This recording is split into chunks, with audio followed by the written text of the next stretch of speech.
We're live. Hello. Hello. Hey nerds, happy Sunday.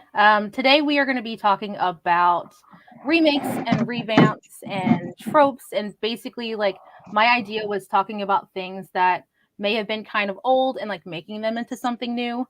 I know there's a lot of like really strong emotions when it comes to like remakes and stuff like that. So I guess the first question would be, do you like remakes? And if you don't, why don't you like remakes? So I am very in the gray area when it comes to this, so I will be last. I'll kick it off to somebody who has a more definitive answer. I can go next because I was literally gonna just like plow on about this in the pre-chat. And Car was like, save your emotions for the chat. The funny thing is, emotions isn't quite a proper word because I have like a weird like I don't love remakes, but it's not for the reason that most people don't like remakes. Because I had like a really sheltered childhood where I wasn't allowed to watch things. And so the remakes that people get mad or passionate about aren't remakes to me, they're new. Like for example, we were talking about Wednesday Addams. I was never allowed to watch the Addams Family. So the new Wednesday to me, I was like, this is cool, but I have no emotion about it one way or the other because there's no nostalgia for me. And I'm like that about most things. So therefore, I don't really get excited or mad either way. I'm just like flat and emotionless when it comes to remakes and very, meh, except for one. I have one that I'm like, what WTF is happening? We'll talk about that later, I'm intrigued. Mm.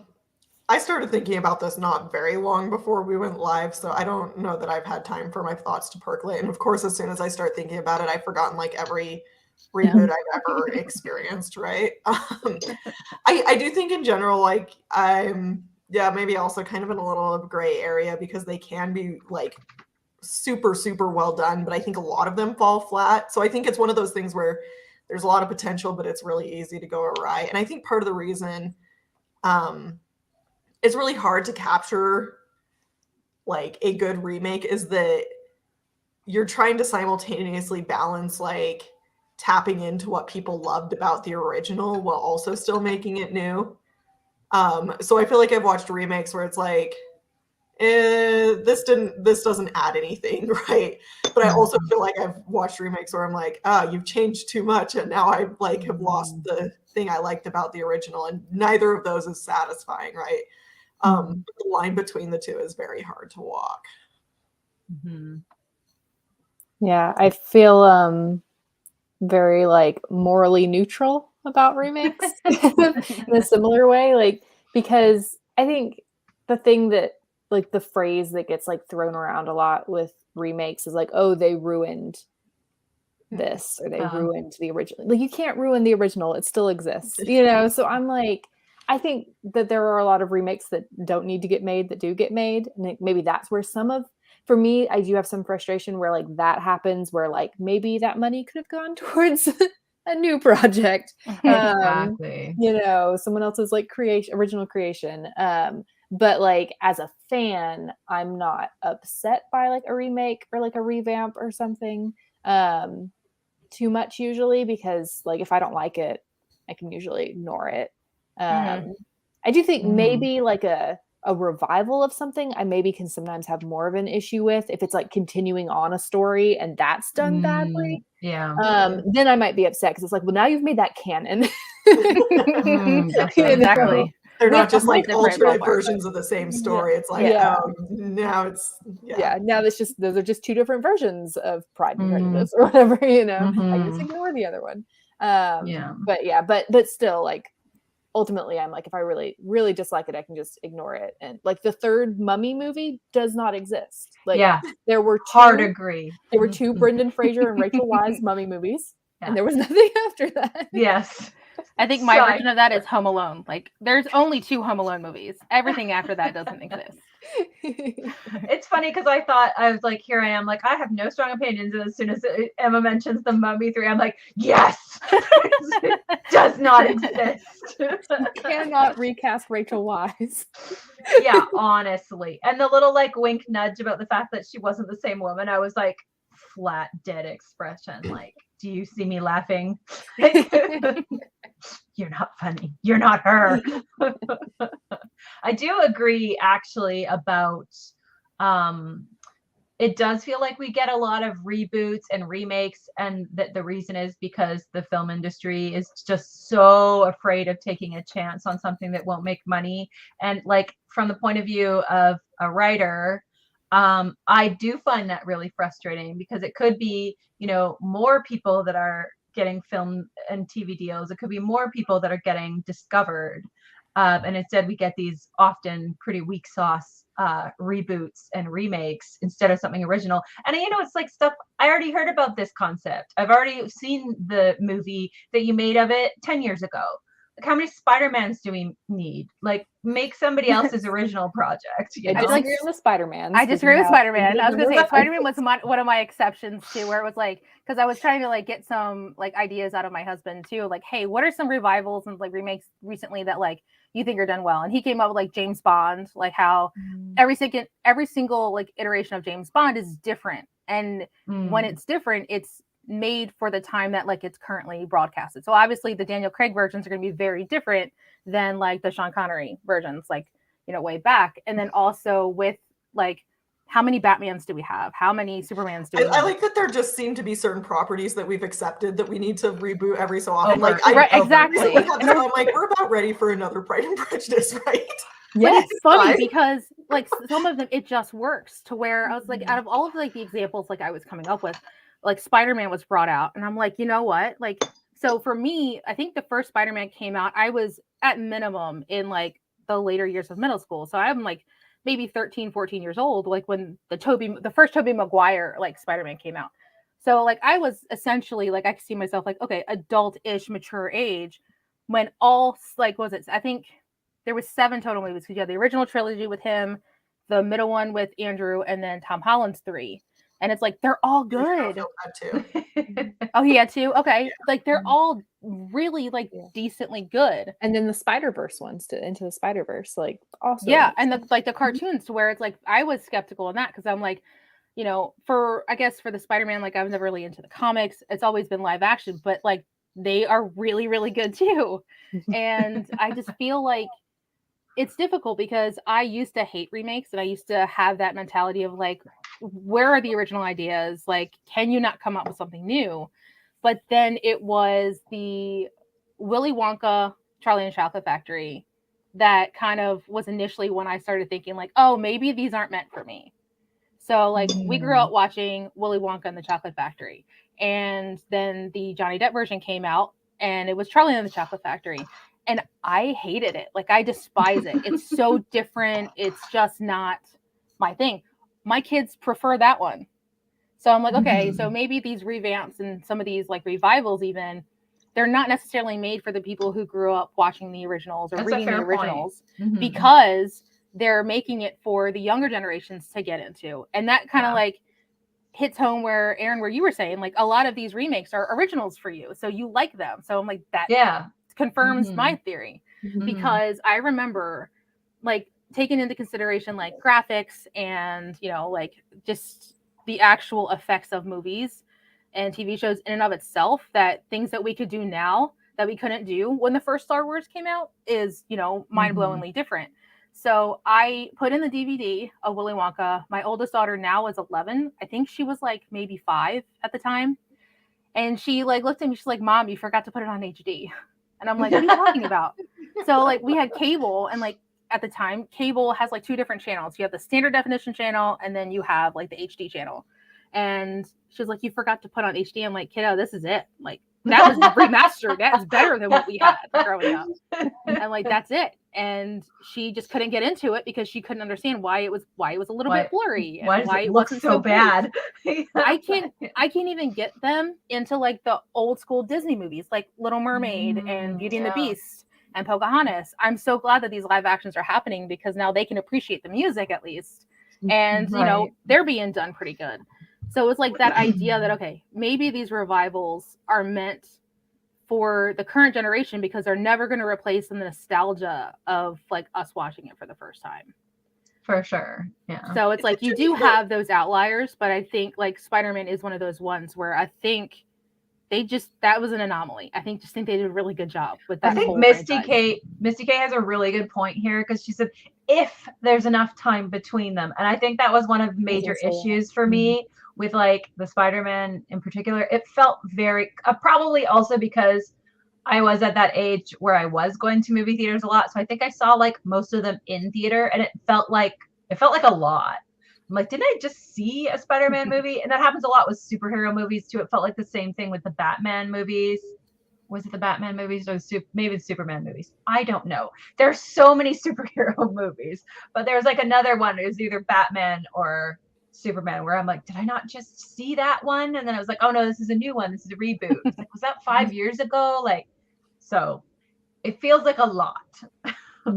It's interesting though, because I think some things are maybe like we're doing this for a new generation, and some things are like, no, we're doing this for the people who liked it originally and like actually and targeting also for the cast. And sometimes and sometimes I don't know if the people making these things have a clear idea. One thing for me, so I recently watched the iCarly reboot. There was and one. Yeah, there was one.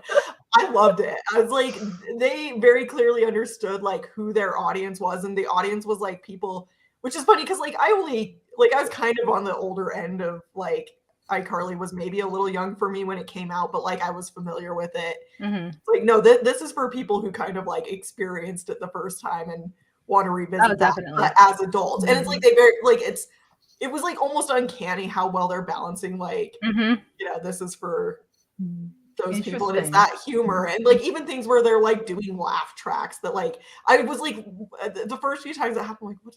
I realized I had not watched something with a laugh track, but it like just brought me back, and it like worked really well. But it also like still very feels like it's sometimes almost trying too hard to be like modernly sensible. But that was one where I'm like, they know who their target audience is, and it's me. There have recently been a lot of like millennials watched as like preteens that they've like tried to reboot. You know, like Boy Meets World got a reboot, iCarly got a reboot. Liz McGuire was going to and didn't. Interesting. Still mad about that one. I think it had potential. Did that one have actually happened? I can't remember. It didn't, but I think I saw something recently that said it was like maybe gonna happen again. Yeah. I think that's also something interesting though, is that I think streaming has kind of changed the game in a lot of ways, where it seems like, I don't know, just like whatever politics go on behind the scenes that I don't understand, of like rights and who gets what and how, and it seems like there's a lot more interest now in like particularly things that had kind of a fan following, or particularly like if there's a cult following that came sort of after I'm thinking of TV shows specifically, but after it ended, and people saying like, well, we have the power to bring that back. Like, I don't know, like I feel like that's much more common now to have things that like got canceled and then get brought back. So like Veronica Mars or Heroes or Gilmore Girls. Whether or not they're brought back well, I have like also stronger feelings on it. I would love if they brought back Heroes and did that well and like finished it up. I kind of liked the new season of Heroes.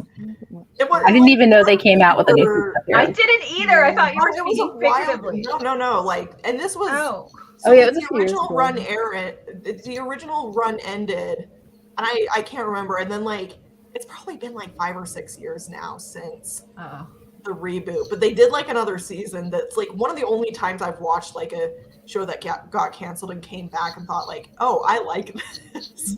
Oh, maybe I'll have to revisit it then. So, I like it. I think there was like it only got one season, the reboot, and like there was still stuff unanswered and like stuff I would have liked from it. Like it wasn't perfect, but it was like I genuinely enjoyed watching it. Because the first time it left off and got canceled, it was on like a major cliffhanger, wasn't it? Yeah. And so the reboot, did that kind of answer the major questions? Like it's satisfying?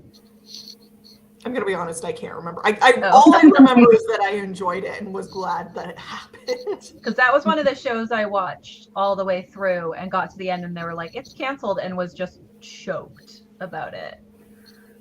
So, I can't remember. Like I know it takes place, like it is pretty good continuity they were able to get a lot of the characters back, but not all of them. So like Hayden Panettiere is not in it.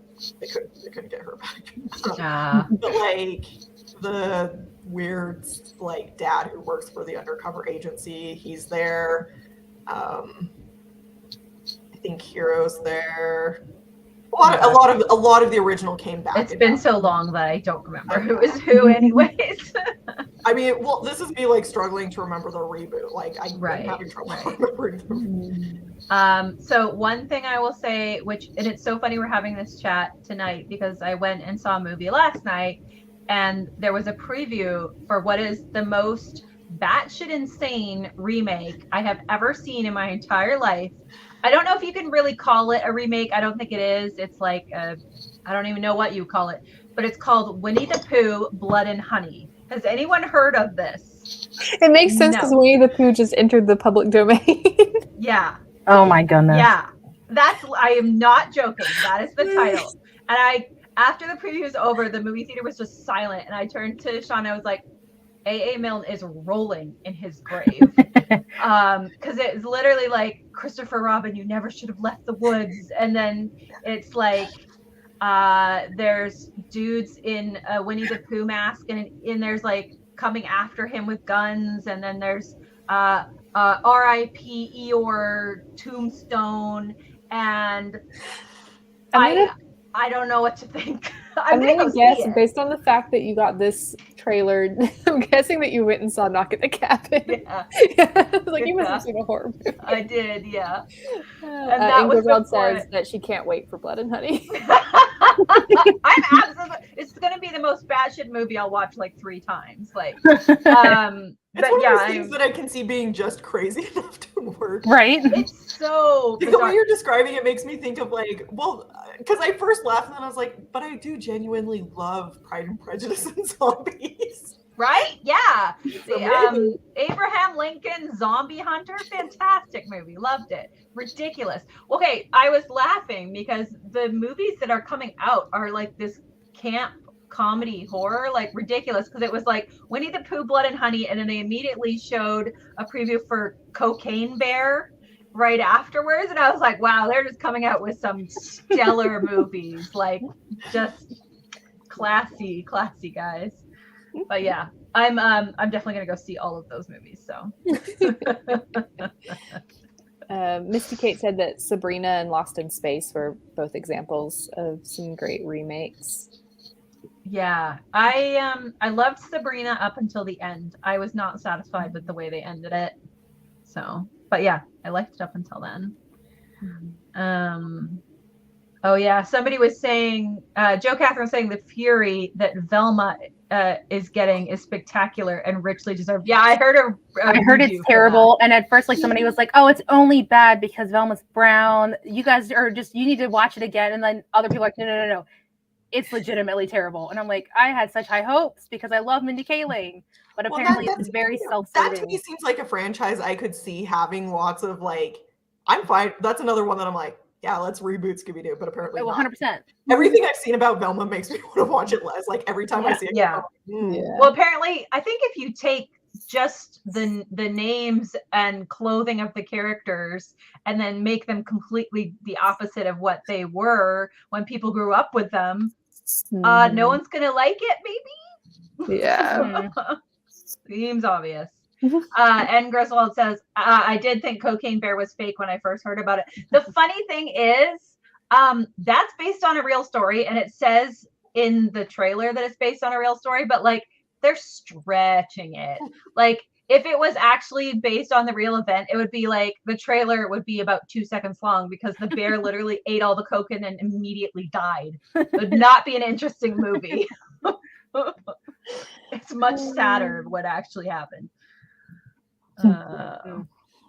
Tessa said, I like remakes of things that came out before I was born or when I was too little to watch them because it allows me to appreciate the original. The It remakes are some of my favorite movies. Yeah. The new It movies did really well. I enjoyed both Ghostbusters remakes because I didn't have the fury of like an OG fan that I guess grew up with it and was all bent out of shape because women, I guess, I don't know.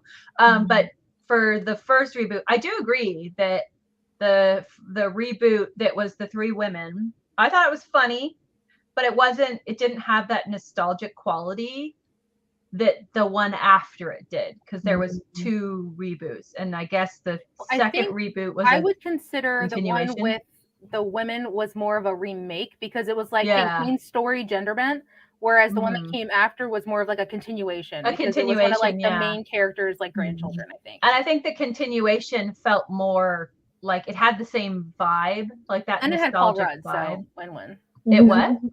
Wasn't Paul Rudd in that one? Yes, yeah, he was. Yeah.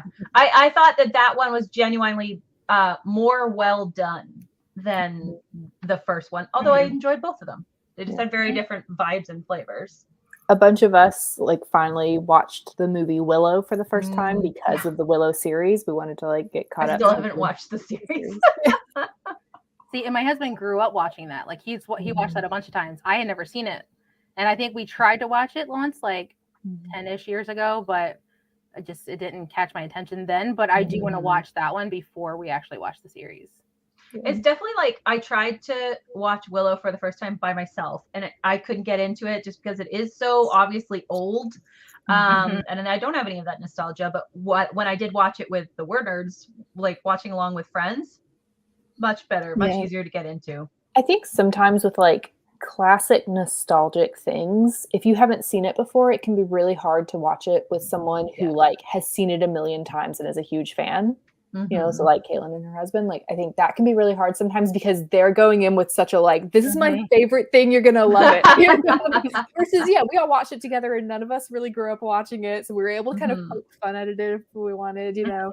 I enjoyed it because of that, because of getting to poke fun of it together. Like, it was a good experience. I just want to give a shout out to Joe Catherine's comment. They already did a Scooby-Doo for adults. It's called Zombie Island.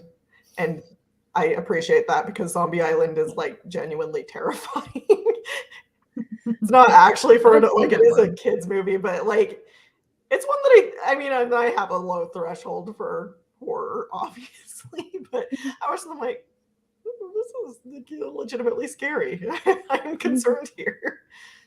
Tessa Claremont asked if Knock at the Cabin was good. It was entertaining. I think it was a lot better than some of the recent things he's done. And he's getting a lot of good reviews for it. It did not have, I was hoping for a Shyamalan type twist at the end. I was going to ask if there was a twist. No, not really. There was no big twist, and I wanted there to be. So I was a bit disappointed in the end because I was kind of waiting for it, you know. But it was an interest. It was like a thoughtful movie. Like it makes you think. When you walk out of the movie theater, it wasn't. And I haven't read the book it's based on, but they changed the ending. The book ends one way and the movie ends another way. And like, while I think that the ending of the book was probably a bit clever, I'm glad they changed it because it would have been way harder to watch. I'm not going to say anything else. Misty Kate says she really enjoyed the Willow series, didn't take itself too seriously like the movie, but it also has a lot of love for the source material. I haven't started it yet. I really should at some point. But that was something we talked about a lot with the movie, that it like, and I kind of told everybody because I had started the series that like it doesn't take itself too seriously, which is like kind of refreshing. You know, like I love like Lord of the Rings and Game of Thrones and stuff, but it was nice to have something that's just kind of like fun. Light. Yeah. How do you feel about Rings of Power? Have you watched that yet? I love it. Is it good? Whoa. Because that's one of those things where it's like, hey, that's something that's well beloved. Let's maybe ruin it or maybe not ruin it. So it's I feel like that's one of those things where it's like you either love it or you hate it. Is there really no in between? Yeah, there's like no nostalgic for the original, hate this. Yeah, and for me, even though like I can definitely acknowledge like the problems in it or like the flaws in it or whatever, like it hit the right nostalgia notes for me, and that was what I cared about was the nostalgia of it. And so like the scenery and the music, and I was like, I'm all in. And you and Megan were super into the books too, right? So you guys read the books and then like had the movies and stuff. We like the movies were like our personality when we were like 12. Our entire personalities. But yeah, it like revived that love for me, which was really exciting. Like I've I've never stopped loving it, but like I had stopped watching it as frequently and just like didn't think about it as much. But like it made me be like, I'm gonna rewatch the movies, I'm gonna reread the books, and like all this stuff because it just kind of like rekindled that spark for me. So for me, that was what was most important, and the things that I feel like are flaws in maybe like the writing or storytelling, like I'm willing to forgive because I think it can get better in future seasons. It was nothing that was like so egregious or bad that I'm like, wow, they never come back from this. I'm like, it's their first season. It can get better. I'm just like, and Emma's probably going to get mad at me about this. I haven't watched Rings of Power. And I think Megan jumped down my throat because I was like, I don't know. Like when I looked at the casting, I'm like, Elrond just looks like the version of Elrond you'd get on Wish to me. Like, it just doesn't look right to me. I feel like at first he's very much like, Elrond. And then like once his character starts to like develop, you're like, yes. Okay. All right. I just saw the casting and was like, no. This is great friendship. Who with a are dwarf, you? And just like, I love it. Oh man. Emmy mentions a League of Their Own series. That I watched. That was very good. And again, had not watched the original series, but I really enjoyed what was a I think that's the one I've been putting off a little bit just because I had grown up watching the original and it is such a classic, but I'm hearing nothing but good things. So I'm getting into the mode now where it's like I'm starting to watch new things. I'm not just rewatching The Office for like the 15th time as like a comfort show. So I'm making a list of like everything that I want to hit. And that's definitely high on the list. This is just going to devolve into just talking about the TV shows we're watching, but I finally started watching. Doesn't everything? Yeah, but a lot of the TV shows we're watching were also remakes or revivals of something. We can tie in. I was going to say, The Last of Us is a reboot of a video game. Yeah, I was just about to say I started watching that, and I'm very much enjoying it. But they rip your heart out for like every episode. Holy crap! Yeah. But I feel like having never played the game, only being exposed to the game like pop culture wise, so like memes that are shared, like I had a general understanding of the game and like the characters. I feel like the teenage representation in that in the show is spot on, considering I have a kid in middle school now and I hear them as I'm picking her up and I'm like, that's it. This is called accurate representation of, teenagers right now. Because at first I'm like, oh, is that going to get old? Because there's the constant cursing, the constant sarcasm. Like, no, that's spot on. It's spot on. Yeah, I feel like it's an adaptation that has done a really good job of balancing. And we're only, tonight's 4 episodes in, but I think it's doing a really good job of balancing like being accurate for the people who love the games and capturing like the feeling of the games and everything, while also like being enjoyable for people who haven't played it. Because like I've never played it. I've always kind of wanted to, but knew it would be like too stressful of a game for me. I don't do scary games like that. I think the scariest game I played was BioShock, and that was enough for me. I'm still waiting for some type of an adaptation for that because it's super, like the imagery I think would be amazing. But apparently episode 3 is completely different than like what happened in the game. But I feel like they're allowed to take those chances. You're taking something that has a source material, you're changing something almost completely for the sake of it being on screen. However, I think the saving grace there is apparently people are making a lot of connections between certain body movements and the game mechanics. So like there's one scene where, they're leaving the building when they're first interrogating Ellie about finding out about what's going on with her. And he moves like a bookcase out of the way. And like the way that like he grabbed it is the same exact way the game mechanics work. Weird. And so like they actually incorporated a lot of that into the show. And that to me is like amazing. I think that was such a smart move. That's a crazy attention to detail. Like it's like, I think that's cool. And I think it's like such a good idea to add in things that are new, like episode 3. Because like I know the statement the creator like came out with about like some of the people who are like review bombing it and stuff. It was like, it would be boring to just make a shot for shot remake, like just go play the game again, No kidding. And I think that's a really important balance and something that sometimes I think fans, especially young fans, struggle with when they're like, I wanted to see every single scene from this book or this game. Like I wanted it to be exactly the same. I said, well, that kind of gets boring. Yeah. Yeah. Well, and if you had a huge issue with episode 3, I have other questions for you. Yeah. For many reasons. Exactly. Yeah, it's funny because I'm not a gamer. All games stress me out. I button mash and yell during Mario Kart. So I don't do any gaming. But even I could see in the way they shoot certain scenes in The Last of Us that I'm like, oh yeah, that's like full on a video game shot, where you can see the street going out before you, and it's like, oh, okay, wow. Sometimes I forget it's a video game thing until I get a shot like that. And I'm like, that's clever, actually.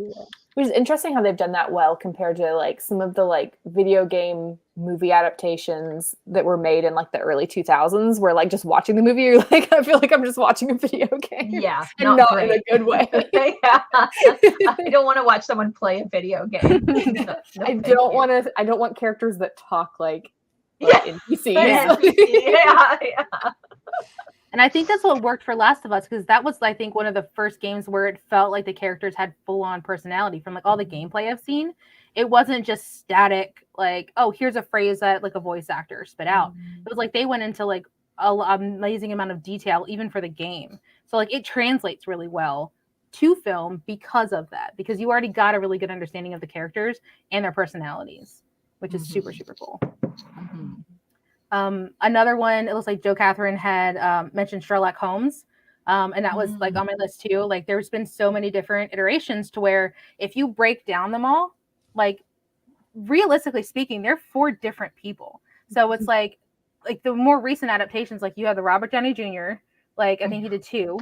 They were amazing. They were really good. And then you had BBC's Sherlock, which to me, it's like I enjoyed both of them, but I could see how somebody may not like the BBC version or may not like, Robert Downey Jr.'s version. And then you had Elementary in the US, which I've never actually seen.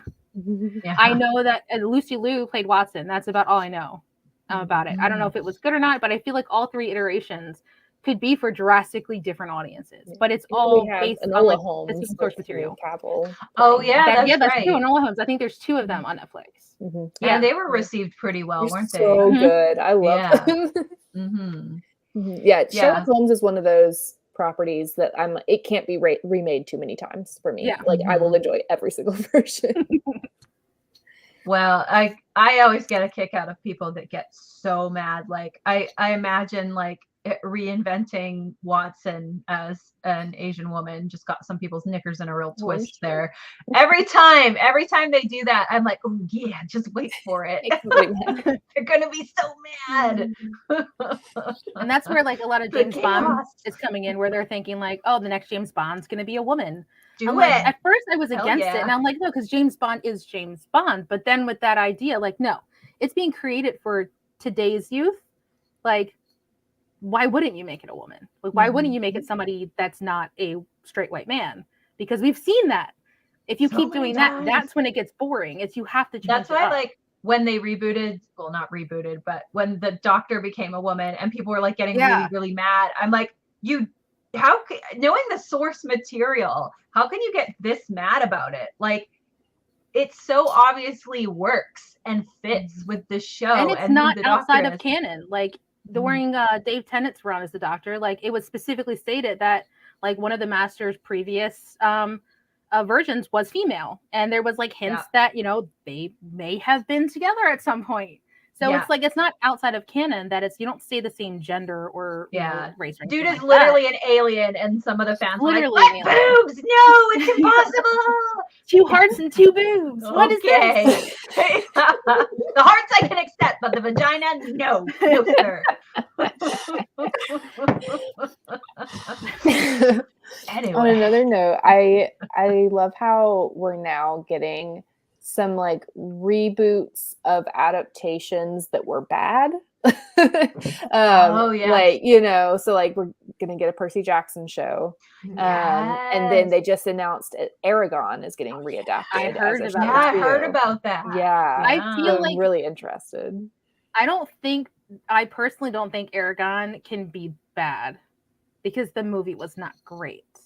And the show can't be worse than the movie. 100%. Yeah. Like, had a look on her face. So much stuff in the book that the movie it was good for what it was. And having seen the movie first, I was like, oh, this movie was really good. I want to read the book. So then I read it and I'm like, that movie was not very good. They lied to me. So like we're really excited to see like the potential that the show has, and I'm really excited for that. I don't know why I like felt suddenly so invested in the Aragon movie since You're ready to defend it. well, I'm confused because like in hindsight, I remember being like big into Aragon like when it first came out. A, because it was like the time. B, he like lived in Montana and wasn't that much older than me, so it was like it felt like close to home. It's like if he can write a book, I can write a book. That's kind of like for me. I didn't like the way the series ended, so like, Yeah. Looking back, I'm like, yeah. I'm hoping the TV series can improve on the books. Yeah, because I feel like the books and even the movie, like when the movie first came out and I watched it, I didn't totally hate it just because I was at an age where if you put a dragon in something, it did not matter how terrible it was. Like I was gonna stand, you know. But at the same time, I was like, this could have been better. What Tessa said, it's funny because I was literally just about to say, Tessa said, as movies, the Percy Jackson movies were good. As adaptations, they were awful. And it's so funny because when I first watched the movies, I had not read the books at all. And so, yeah, no nostalgia, didn't grow up with them, had never. And I was like, I don't know what everyone's talking about. These movies were entertaining and I liked them. And then I went through and listened to most of the Percy Jackson audiobooks. And I was like, oh, okay. I get what they were mad about. But like, if you have no experience with the books and you watch the movies and you're like, oh, that was entertaining, you know. They were good production quality at least. Yeah, they just didn't. They weren't. It was like City of Bones, the movie, because I had read all those books and had a very different reaction. Because I was like, "What are you doing?" No, that was a bad movie. Yeah, that was just all around. That's it was a bad adaptation and a bad movie. I still to this day lie awake in bed and think about that scene where he sticks his hand through the mirror and gently caresses her face. So it's just his disembodied hand stroking her cheek. Why would you do that? I will say the show is a little bit better. The quality doesn't improve, but like as a show, it wasn't terrible.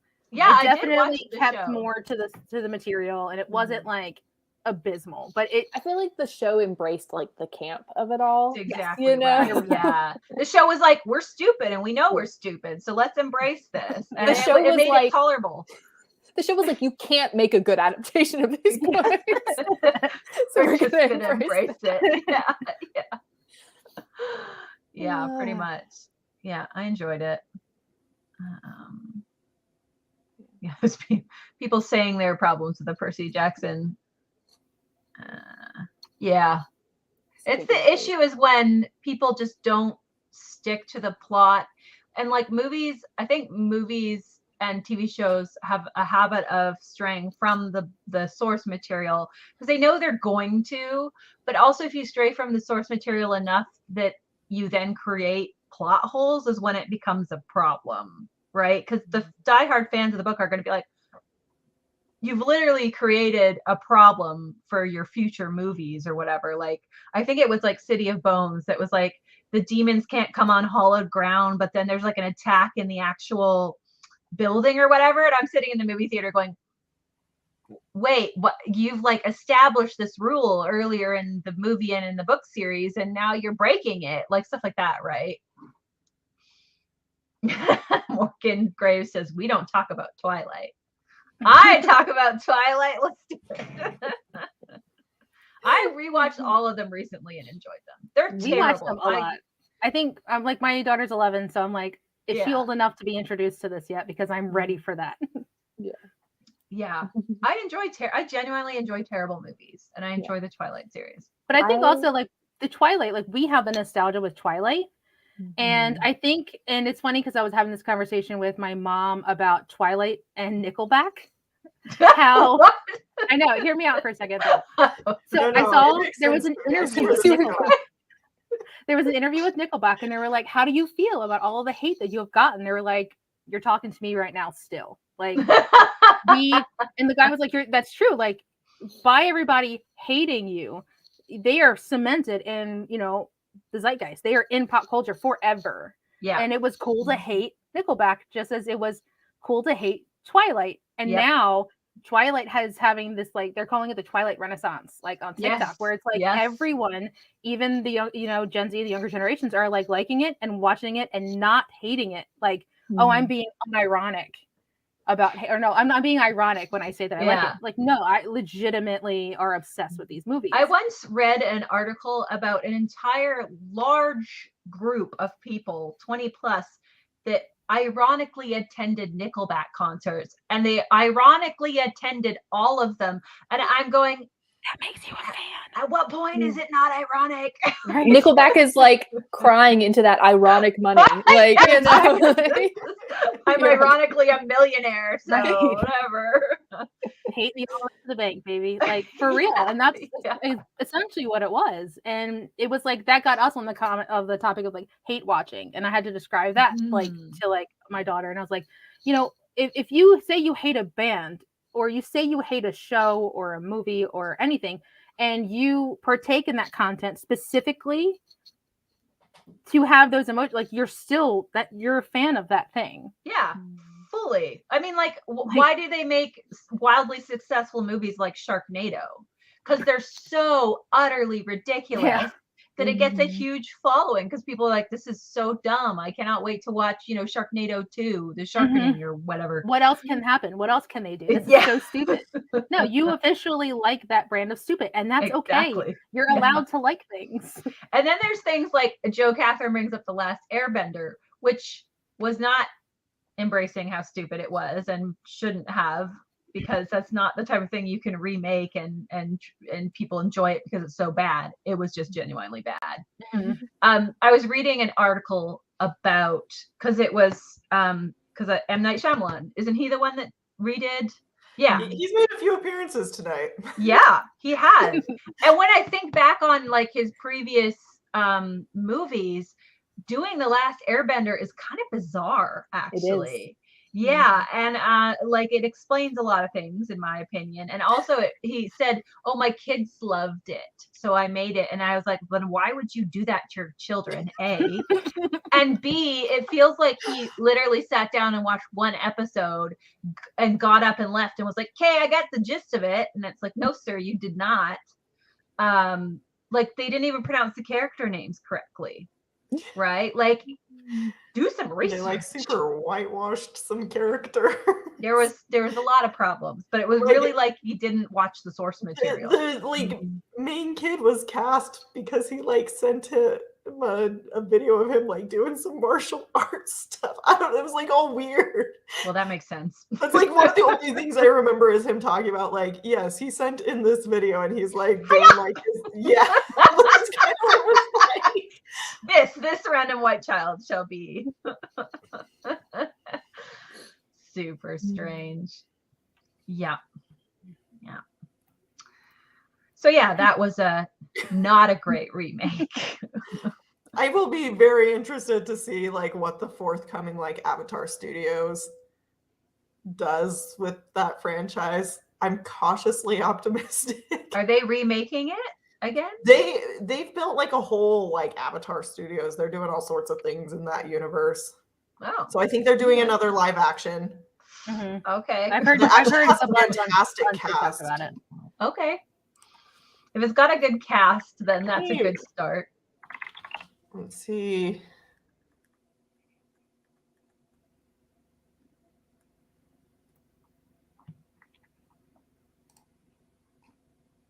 I can figure out like what are some of the names I recognize from the reboot. This is bizarre. Valerie says he never got the rights from Nickelodeon, so he couldn't have the names pronounced correctly. He basically had to make it a bad adaptation to keep it out of copyright jail.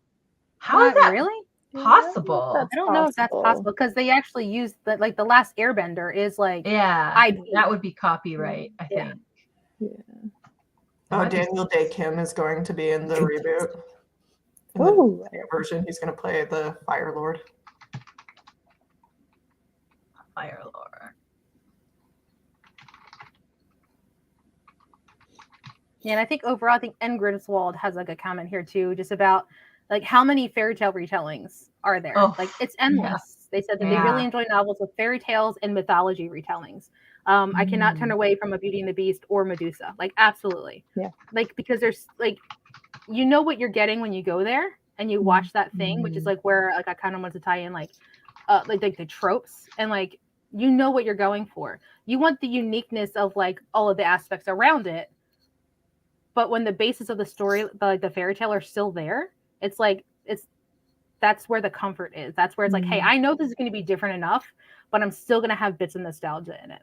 Yeah. I think people are starting to embrace more the idea that like we do go into stories like wanting certain expectations met. Like I think there was definitely a period of time where it was very much like you have to surprise your readers. Everything has to be a surprise. Yeah. And I think we're starting to like recognize like the value of like comfort reads and how like it's nice to have a book where, like it's nice to read a romance novel where you know that the characters are going to get together in the end. Like you're not like stressed about what's going to happen to them. To be honest, that's all I want to watch these days. I have room in me for like one Stranger Things a year. Like I can do one or two shows like that where I'm like, I don't know what's gonna happen. Is this emotionally safe? And the rest of the time I'm like, what is the most emotionally safe thing I can watch? So I looked up the name thing because it seems like a major oversight. And apparently he tried to change them purposely because he wanted to honor the more Asian pronunciations of the names, which is high irony because he cast white characters. So, yeah, okay. Anyways, apparently that's why. Don't know if I believe that. That's why he says it anyways.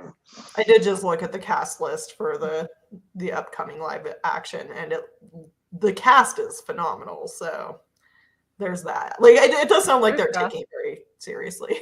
Like, it's funny because reboots of fairy tales is one of the things I just don't ever pick up as far as books go. Like I just am not interested because I feel like particularly YA versions of them, because I just feel like I've read so many of them. But I would love like a creepy version of like Red Riding Hood or something, like a movie, right? Like if you put a horror spin on literally any fairy tale and make that into a movie, I will absolutely be there with bells on. You know, and like a Medusa movie, someone said, oh my God. I would read a mythology reboot, like a Medusa mythology reboot. I would love to read that. I feel like we all have our like pet fairy tale for me, or like retellings. Like, oh, we're doing Hades and Persephone. I'm in. Yeah, like Beauty and the Beast is another one for me that you can usually get me with that one. Yeah, you can get me with like Hades and Persephone, even though the majority of them end up not being good. Beauty and the Beast and like 12 Dancing Princesses. I've loved most of those retellings I've read. I generally really like fairy tale and mythology retellings. I think for me though, like there are a lot of them I don't like, and I think it kind of goes back to like tropes and expectations and like and that idea of like the nostalgia and actually capturing what people love about it. And I feel like sometimes like fairy tale retellings just, and I can't even like put a finger on it, but they just don't capture the right thing for me. Yeah. So I love Beauty and the Beast, but there are some Beauty and the Beast retellings that I really didn't like because they were just like too focused on the wrong thing, or they went too far away from the story trying to like subvert it or something, you know, and like I don't know. I think if someone did like a horror twist on a fairy tale and it was like a adult horror, I would probably read that. But I feel like I've just read the same iterations of it over and over, and it'll be like Beauty and the Beast or like Little Red Riding Hood and the Wolf, and it's almost always a romance, and it's I don't know, it's the same thing over and over, it feels like. But yeah, if someone did a really original interesting twist on it as like a concept rather than just a relationship between I feel like it's mostly like the wolf and the innocent young girl, you know what I mean, that I just keep, or the beast and the innocent that I just keep reading over and over and over. So but I think that's definitely subjective, right? Because if you think about that, and then like people go completely like crazy over Hallmark movies around Christmas that are all like literally copies of each other, just with minor differences. Like a lot of them are the same, but people, it's like, hey, I know what I'm getting when I'm watching this. Like that's what I need right now. Yep. I remember like was like 10, 11 years ago where I was like, hey, I kind of really want to get serious about writing. I think I want to write a book. And I remember being on Twitter and I just got this major impression that tropes are bad. Don't lean in on them. Be Subvert original. the tropes. Yeah, like it was just like you want to be original or else you're a fraud and you're not doing it correctly. Whereas now, like I read The Love Hypothesis and I'm like, is it opposite world now? Because not only was this super like meta about the tropes, but it was a fanfic turned novel. And I thought we hated those too. Like 50 Shades of Grey got a bunch of slack for that. I know Cassandra Clare did Harry Potter fan fiction first, and that she got slack for that. I'm like, so it's strange to see things where it's like, hey, this stuff's not good. You don't like it. But now it's like, hey, we really don't care. Just do things that make you happy and read good stuff. I feel like the anti-trope era was kind of that same era of TV where it's like everything had to have a shocking twist, whether or not it served the story. Like I feel like and I didn't even watch Lost, but that's kind of the impression I've got. It's that like that era of television was just like all about the shock value in a lot of ways. Didn't even have to make sense. Right. And so I think like, you know, and I think just generally speaking in terms of craft, like a subverted trope or whatever can be great, but like you kind of have to have a reason for it. And the reason isn't just like doing it for the sake of doing it. It's like, oh, I've like, you know, thought of a story that's going to be better served by shaking this up or whatever. Yeah. And I think now sometimes some of publishing in the book world can tend too far to the other extreme where like it's just like a trope salad. Like the promotion is, you know, like there's a lot of like promote your book with 6 tropes or whatever. And it's like, but what's the book actually about? Sometimes it can be like really frustrating to like not understand what the book's about, or you pick the book up and it's just like those tropes and there's not, and the book itself isn't that great, or even like the trope isn't actually that prominent, or it isn't what you expect from the trope, you know? So it's an interesting era of like, just promote your book with a bunch of tropes. And it's like, that doesn't tell me anything. I wonder if a lot of that is coming from the success of The Love Hypothesis, because I mean, like there was the other one, Eat Your Heart Out. Like they did a lot of like meta-ish type tropes in that book too, but it was more like the horror tropes, like who dies first, like who's the coward, you know, like the virgin dies first and all of that stuff, or the virgin always lives, that kind of thing. But it was like really funny and like they really leaned into it, so it worked. And I think The Love Hypothesis to an extent really worked. But I think it worked because we wanted it to work. Because it was like, hey, the story's just good enough. And then with the tropes being there, it added in like that nostalgia, like, oh, what are my other favorite books that do these kinds of tropes? But they were really obvious about the tropes. And I think because of that, the success of that book, everybody's kind of leaning in on them a little bit harder. So it is kind of like that subversive to where, you know, before it was, hey, tropes are bad. And now it's like, we're going to throw them on everything. I think we know we need to go from the tropes are bad to the middle ground, which is tropes are good when they're done in an original fashion. And it's so funny because you're saying, you know, the horror movie trope of like, who's the jock, who's the virgin, who's the, that makes me think of the Cabin in the Woods, not Knock at the Cabin in the Woods, which is very, very different. That movie had the twist that I wanted from the one I watched last night and didn't get. And they very much subverted the trope and they used it to be the massive twist. Have any of you seen, I know Kyra hasn't because it's a horror movie. Okay, if you want a good horror movie that plays on tropes and makes you think you're getting one thing and then pulls the rug out from underneath you and you haven't seen The Cabin in the Woods, absolutely go watch that, because it looks like a very typical horror movie. Cabin in the Woods, there's a jock, there's a cheerleader, there's the virgin, and you think, oh, it's so typical. They're in the forest, they're in the woods, they're going to get murdered by one. And it looks like that at first, and then they just yank the whole rug out from underneath you. And you have no idea what's happening at first, and it's so good.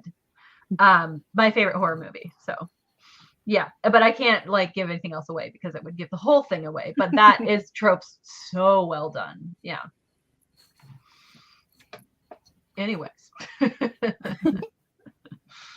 Oh yeah, Misty Kate says I loved Cabin. I need to rewatch. Oh, yeah, I think I've rewatched it about 3 times now. I need to watch it again. So good. Vanessa says From Dusk Till Dawn does a similar trope switch. I haven't seen that one. I'll have to watch it. I'm on a big horror movie kick because that's kind of what I'm writing right now. So not a horror movie, a horror book, but yeah. And Griswold recommended a Medusa retelling, so I am writing it down for myself, adding it to my Goodreads because I'm reading it. Very nice.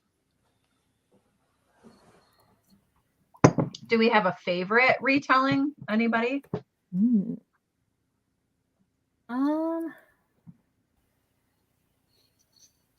I don't know about a favorite, but I do know, like, I think one of the last things I had written down here was like Shakespeare adaptations. I despised Shakespeare in high school because I always had the teacher that made you pull context out of the dumbest things. Oh, so I hated it. I literally read Hamlet like 3 times in high school alone. But I really did enjoy like the Romeo and Juliet with Leonardo DiCaprio, Save the Last Dance, 10 Things I Hate About You, where it's like, hey, this is based off a lot of Shakespeare works, but we're going to modernize the crap out of it. And that worked for me. Like I really, really enjoyed those. Like growing up, they were like really, I guess, important in the growth of my teenage brain.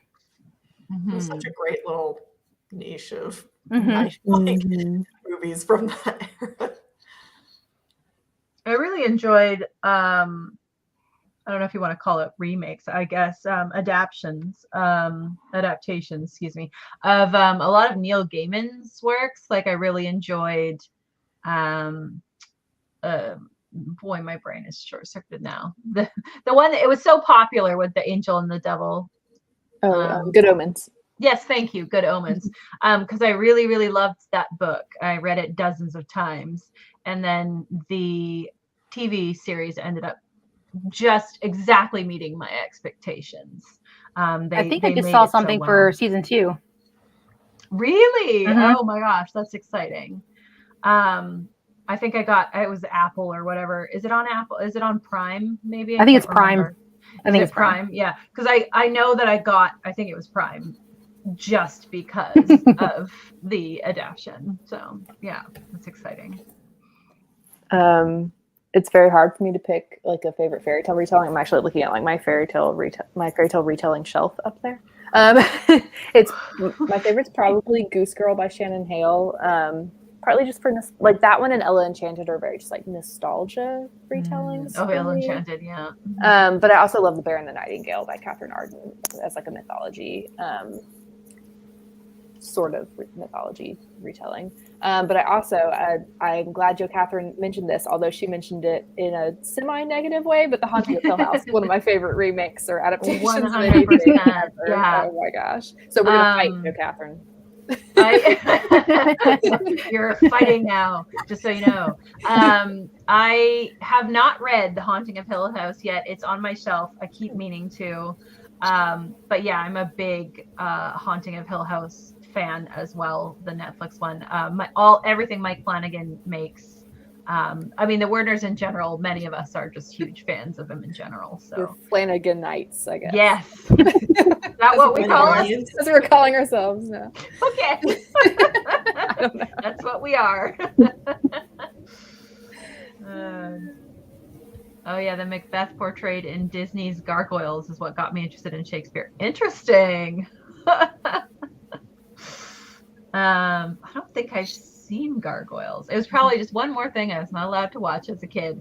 My parents were really weird about certain Disney movies. Like this one was okay, and then this one wasn't. And it was like, okay. I've been meaning. I didn't watch Gargoyles either, but the creator did like another animated show that I really like, so I've like been interested in going to it, but I've just never gotten around to it.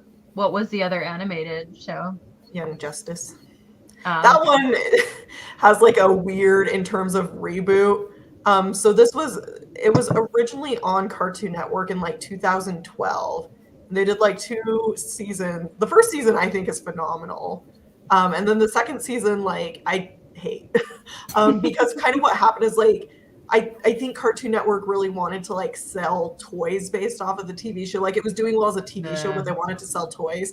So they introduced a ton of characters into the show because if you have more characters, you can sell more action figures or whatever. Of course. Yeah. And so like I didn't like it. And then just like other weird like stuff was happening behind the scenes. So it gets canceled. And then when it's a DC superhero show animated. And when DC like launched their like streaming platform, it got picked up for a third season. And then HBO eventually took that over and did a fourth season, and now it's just kind of like in limbo. But like that was like a very weird, because when it got picked up again, it was like in 2020, I think, is when the like third season came out. So there's like 8 years or something between. It's interesting when something gets canceled and then rebooted. That happened, and it's so funny because I was never a fan of Community until it was already all out, and so I kind of watched everything back to back, all 6 seasons, and I could tell when the reboot showed up, and because it was, I don't remember which, Peacock or something, some weird offshoot channel picked it up, rebooted it, and the writing was really strange. Like, it was not the same humor. The characters weren't like quite right.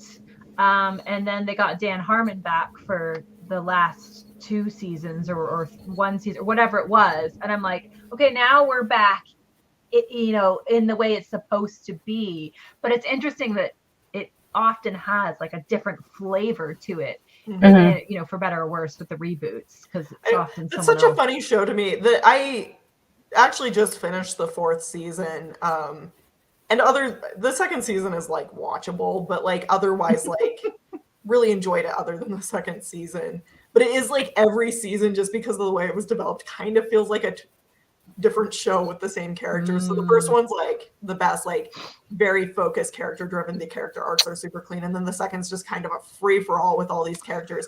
And then when it switches to streaming, they make it not like overly adult, but it's like suddenly we have swears and blood on the screen. Interesting. And, like, references to sex. And then like, yeah. So, and like the tone even shifts a little bit between like when it was on DC streaming versus when HBO Max got it. So, well, and you got to wonder like how like shows seem really effective to me when it feels like they're afraid of being canceled at any minute. You know what I mean?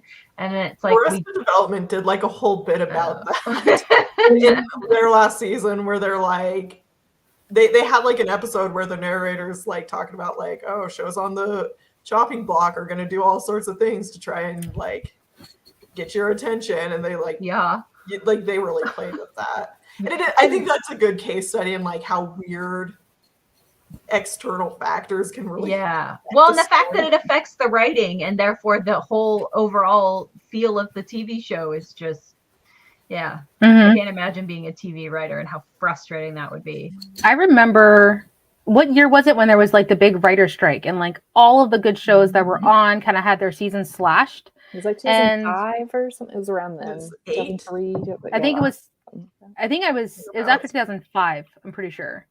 Because I remember it being like at least in like the first few seasons of The Office. Like life is The Office for me. But that season was like, okay, you could tell something was going on. I think even New Girl was on the air at that point. And even that season, it was like, hey, when you do a rewatch, you're like, something's missing from this season.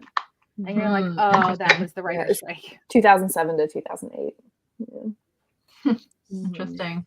Yeah, a lot of shows had like shorter seasons. Heroes is the one I remember being affected by that.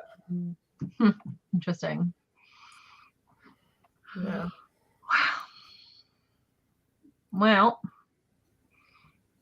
been going for a little over an hour. Any final thoughts about? Do we have any reboots that are coming out soon that we're looking forward to? I know you guys were saying.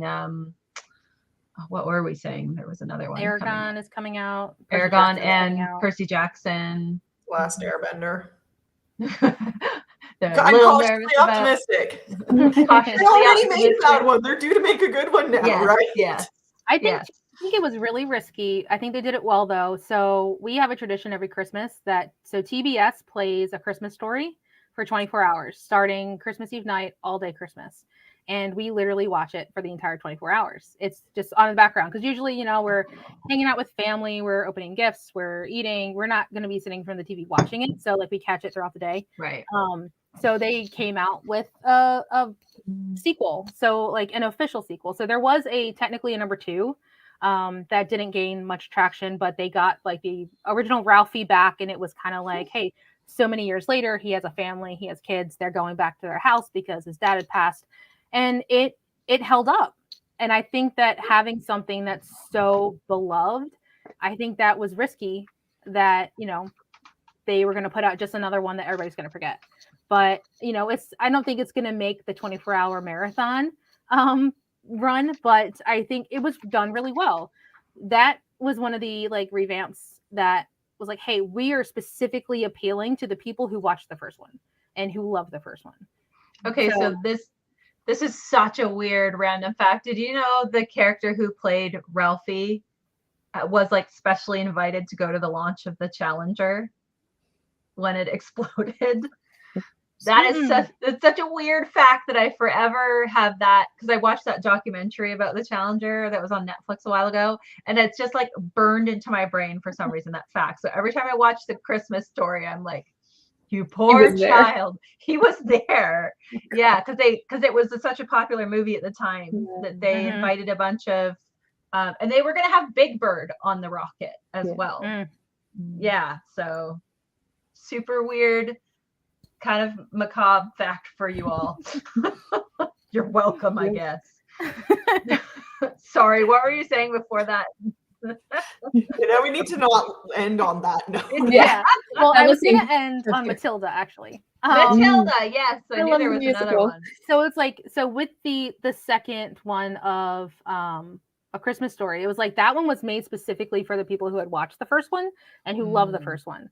So it wasn't necessarily made for like a new generation, because a lot of it, like, you had to have known the first movie to really understand all the references and all like the nods and stuff. The second one, whereas you have Matilda, that was like a book, and then it was the 90s movie, and then it was made into a Broadway musical, and then it was made into a TV musical. And I was like, those four things are like completely different. So I know they're all like very derivative off of each other, but it's like, you got, you know, the book was turned into the movie. We grew up with the movie. I was obsessed with it growing up. Thankfully, my kids also love it too. So like that was one of the movies from when I was, you know, a kid that they really enjoyed. But then it's like, hey, I know that there was this Broadway musical, but I'm not going to go to New York to necessarily see it, because that's, you know, it's New York. I'm all the way down the East Coast. And then they're like, hey, this is really popular. People seem to like this. Let's make it into something that everyone can enjoy. So then they put it on, you know, Netflix has it. And I think it really goes to show you, like, the main like inspiration I had for this topic was that, like, don't feel like if you have an idea, you're like, oh, that's been done before, because everything's been done before.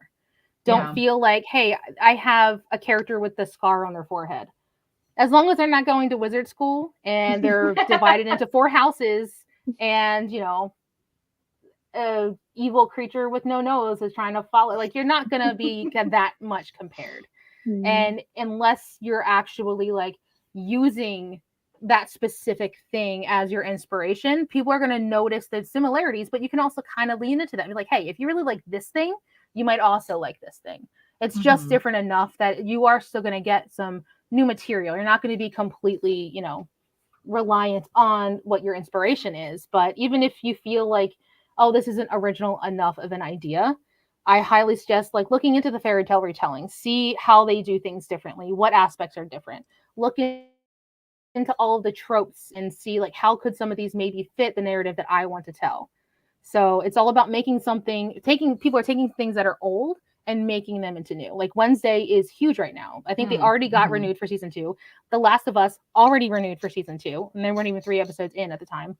So I just feel like there's so much competition out there, and I fear now that like AI is taking like a big brunt of a lot of like the creation of content, that there's going to be more competition out there coming up. But I just don't let it discourage you, because that's always going to be there. What is going to be the constant is going to be your love for what you do, and basically just stick with it. And you're always going to have your own original spin on exactly whatever it is you're doing, and no one else has that but you. So yeah, it's a good note to close on. All right, so with that, I don't know what next week is going to be just yet, But once we find out, I'll schedule it and I'll put it in the Discord too. So if you have any suggestions, jump over into the Discord. Let us know the kind of things that you guys want us to talk about every Sunday, and we'll ballpark, some good ideas and schedule them out. Sweet. Alrighty, I'm gonna click that button. Bye, everybody. Bye. Bye.